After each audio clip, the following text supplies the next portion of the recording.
വിശുദ്ധ പൗലോസ് ശ്ലീഹ എഫേസ്യർക്കാർക്ക് എഴുതിയ ലേഖനം 2-ാം അധ്യായം 4 മുതൽ 6 വരെയുള്ള തിരുവചനങ്ങൾ.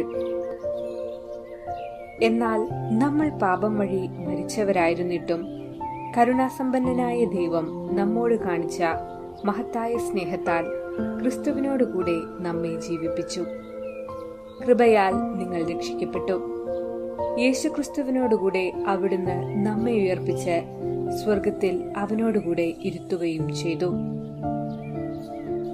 ഓർമ്മിക്കുക, കുമ്പസാര രഹസ്യം വെളിപ്പെടുത്താത്തതിന്റെ പേരിൽ ജീവൻ ത്യജിച്ച ഒരു വിശുദ്ധനാണ് ജോൺ നെപ്പോമുസേൻ. 1330 ജോൺ നെപ്പോമുസേൻ ബൊഹീമിയയിൽ ജനിച്ചു. ജനനത്താൽ തന്നെ മാരകമായ രോഗം പിടിപെട്ടു. രോഗത്തിൽ നിന്നും രക്ഷപ്പെടുകയില്ലെന്ന വൈദ്യശാസ്ത്രം വിധിയെഴുതി. എന്നാൽ ദൈവമാതാവിന്റെ മധ്യസ്ഥതയിൽ കുഞ്ഞ് അത്ഭുതകരമായി രക്ഷപ്പെട്ടു. കൃതജ്ഞതയായി മാതാപിതാക്കൾ ജോണിനെ ദൈവിക ശുശ്രൂഷയ്ക്ക് പ്രതിഷ്ഠിച്ച് നല്ല വിദ്യാഭ്യാസം നൽകി. യുവാവായ ജോണിൽ പ്രകാശിച്ച ശാന്തത, ശാലീനത, ദൈവഭക്തി, പഠന സാമർഥ്യം മുതലായ ഗുണങ്ങൾ ഭാവിയിലേക്കുള്ള സൂചനകളായിരുന്നു. ദൈവശാസ്ത്രത്തിലും സഭാനിയമത്തിലും ബിരുദം നേടി. വൈദിക പട്ടം സ്വീകരിച്ചു. അദ്ദേഹത്തിന്റെ പ്രസംഗം കേൾക്കാൻ ധാരാളം യുവജനങ്ങൾ തടിച്ചുകൂടുമായിരുന്നു. 1376 വെഞ്ചസ്ലാസ് നാലാമൻ തന്റെ 16-ാമത്തെ വയസ്സിൽ ബൊഹീമിയ രാജാവായി. അദ്ദേഹം നോമ്പുകാലത്ത് പ്രസംഗിക്കുവാനായി ഫാദർ ജോണിനെ കൊട്ടാരത്തിലേക്ക് ക്ഷണിച്ചു. ഫാദറിന്റെ പ്രസംഗത്തിൽ സംപ്രീതനായ രാജാവ് അദ്ദേഹത്തിന് മെത്രാം സ്ഥാനവും ചാൻസലർ സ്ഥാനവും വെച്ചു നീട്ടി. അദ്ദേഹം അവയെല്ലാം പരിത്യജിച്ചു. ദരിദ്ര സേവനത്തിൽ കഴിയാനാണ് ഇഷ്ടപ്പെട്ടത്. ബവേറിയ രാജാവ് ആൽബർട്ടിന്റെ മകളെ വെഞ്ചസ്ലാസ് രാജാവ് വിവാഹം കഴിച്ചു. രാജ്ഞിയുടെ വിശുദ്ധ ജീവിതം അദ്ദേഹത്തിന് ഇഷ്ടപ്പെട്ടില്ല. തന്നോട് പ്രദർശിപ്പിച്ചിരുന്ന ആർദ്രത പോലും രാജാവ് സംശയിച്ചു. രാജ്ഞിയുടെ കുമ്പസാരക്കാരനായിരുന്ന ഫാദർ ജോണിൽ നിന്നും അവളുടെ കുമ്പസാരത്തിന്റെ സംക്ഷേപം പിടിച്ചെടുക്കാൻ രാജാവ് ശ്രമം തുടങ്ങി. എന്നാൽ ഫാദർ ജോൺ രാജാവിന്റെ ആവശ്യം എതിർത്തു. തന്മൂലം രാജാവ് വലിയ മർദ്ദനമുറകൾ ആരംഭിച്ചു. ക്രൂരമായ മർദ്ദനത്താൽ പോലും ഫാദർ തയ്യാറാകാതെ വന്നപ്പോൾ രാജാവ് കൽപ്പിച്ചു, ഈ മനുഷ്യനെ രാത്രിയിൽ ആരുമറിയാതെ പുഴയിൽ എറിഞ്ഞുകൊല്ലുക. ആരാചാരന്മാർ കൈക്കാലുകൾ ബന്ധിച്ച് 1383 മെയ് 16-ാം തീയതി മുൾഡ നദിയിൽ വലിച്ചെറിഞ്ഞു. നദിയിൽ കൂടി ഒഴുകിയ വിശുദ്ധന്റെ ശരീരത്തിനു ചുറ്റും വലിയ പ്രകാശം കണ്ട് ജനങ്ങൾ ഓടിക്കൂടി. ഈ വിവരം രാജാവ് അറിഞ്ഞെങ്കിലും രഹസ്യമായി സൂക്ഷിച്ചു. ജനങ്ങൾ വിശുദ്ധന്റെ ശരീരം കരക്കെടുത്ത് ഭക്തിപൂർവം സംസ്കരിച്ചു. 300 വർഷങ്ങൾക്കു ശേഷവും വിശുദ്ധന്റെ നാവ് അഴുകാതെ കാണപ്പെട്ടു. വിശുദ്ധ കുമ്പസാരത്തിന്റെ മഹാത്മ്യം എത്ര വലുതാണെന്ന് തിരിച്ചറിയാത്തവർക്ക് ഈ വിശുദ്ധന്റെ ജീവിതം പ്രചോദനമാകട്ടെ എന്ന് പ്രാർത്ഥിക്കാം.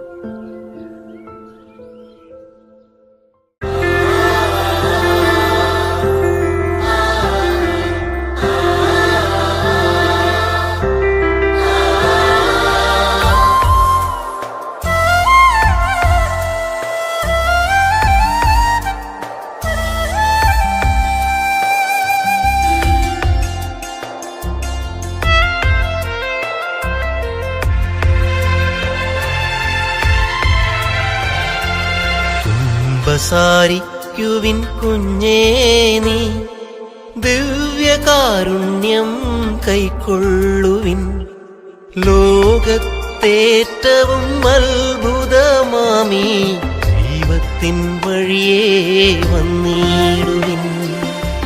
കുമ്പസാരിക്കുവിൻ കുഞ്ഞേ നീ, ദിവ്യകാരുണ്യം കൈക്കൊള്ളുവിൻ. ഏറ്റവും അത്ഭുതമാമീ ദൈവത്തിൻ വഴിയേ വന്നിടുവിൻ. കുമ്പസാരിക്കുവിൻ കുഞ്ഞേ നീ.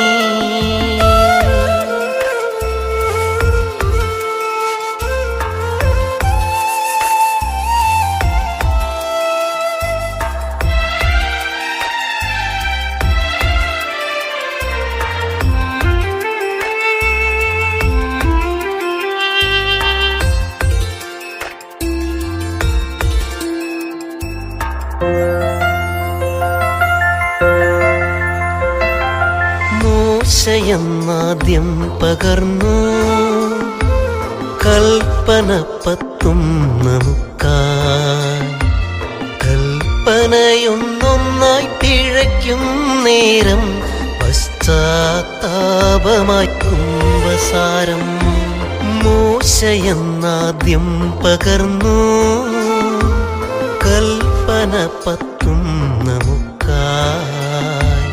കൽപ്പനയൊന്നൊന്നായി പിഴയ്ക്കും നേരം പശ്ചാത്താപമായി കുംഭസാരം. കുംഭസാരിക്കുവിൻ കുഞ്ഞേ നീ ദിവ്യകാരുണ്യം കൈക്കൊള്ളുവിൻ. ലോകത്തേറ്റവും അത്ഭുതമാമി ദൈവത്തിൻ വഴിയേ വന്നിടുവിൻ. കുംഭസാരിക്കുവിൻ കുഞ്ഞേ നീ.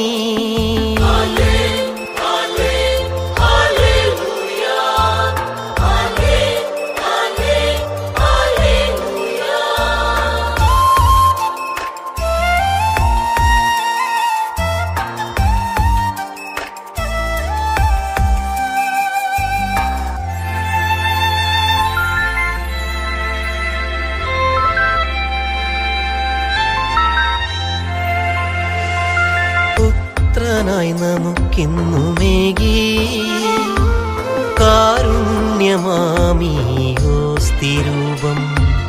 അതിൽ നാം ഒന്നായലിഞ്ഞിടേണം ഈശോയിലേക്കൊന്നായി ചേർന്നിടുവാൻ. പുത്രനായി നമുക്കിന്നുമേകി കാരുണ്യമാമീയോസ്തിരൂപം. അതിൽ നാം ഒന്നായലിഞ്ഞിടേണം ഈശോയിലേക്കൊന്നായി ചേർന്നിടുവാൻ. അതിൽ നാം ഒന്നായലിഞ്ഞിടേണം ഈശോയിലേക്കൊന്നായി ചേർന്നിടുവാൻ. കുംഭസാരിക്കുവിൻ കുഞ്ഞേ നീ ദിവ്യകാരുണ്യം കൈക്കൊള്ളുവിൻ. ലോകത്തേറ്റവും അത്ഭുതമാമി ദൈവത്തിൻ വഴിയേ വന്നു.